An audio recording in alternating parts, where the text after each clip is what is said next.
Real quick, I'd like to give a massive shout out to all the homies on Patreon who chose to support the cult and help keep the lights on. If you want more information on how to support the channel and get your name up here with these fucking chads, check out the video description below. All right. Hey guys, I hope Phase 3 has treated you well and that you're getting all the juicy loot. Last night, Blizzard announced ZA is launching next week on the 24th. As expected, with it comes new best in slot gear for us.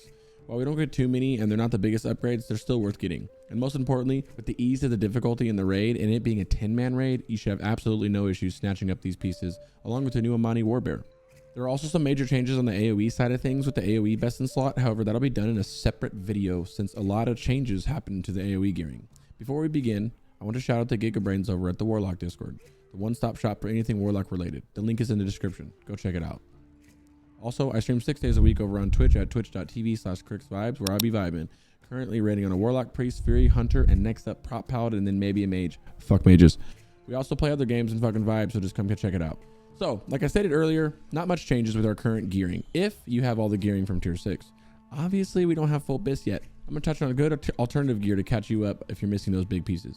Starting with Helm, or rather your Tier 6 force set. It goes without saying that you need to keep your force set.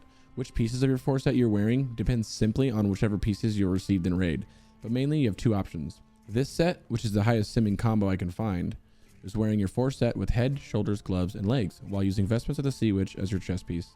The other option, which is barely behind its counterpart, is wearing your force set in your head, shoulders, chest, and gloves, while wearing leggings of channeled elements. Like I said, the former option is a little bit more than a latter option, and it's also the one that you see here, and in my opinion is the best one.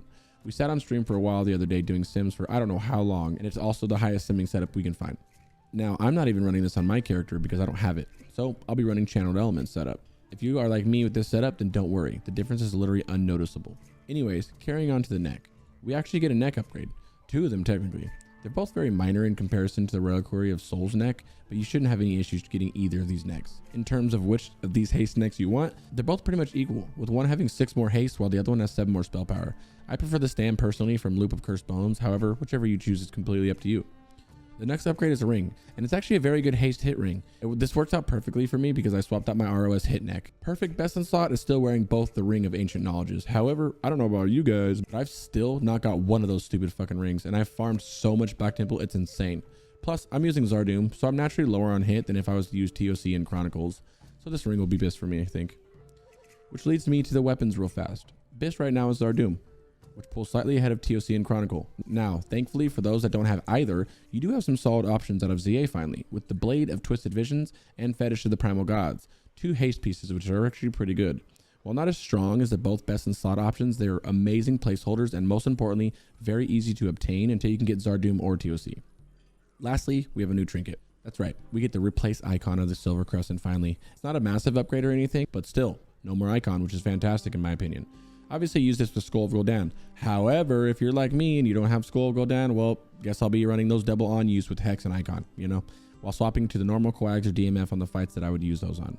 And lastly, an honorable mention for the new wand that costs 25 badges of justice called Carved Witch Doctor Stick. It loses out to Wand of Forgotten Star and TK since it's lacking the hit and crit. However, it has a nice socket, making this an amazing alternative for when you don't need hit, like those lucky ass Alliance.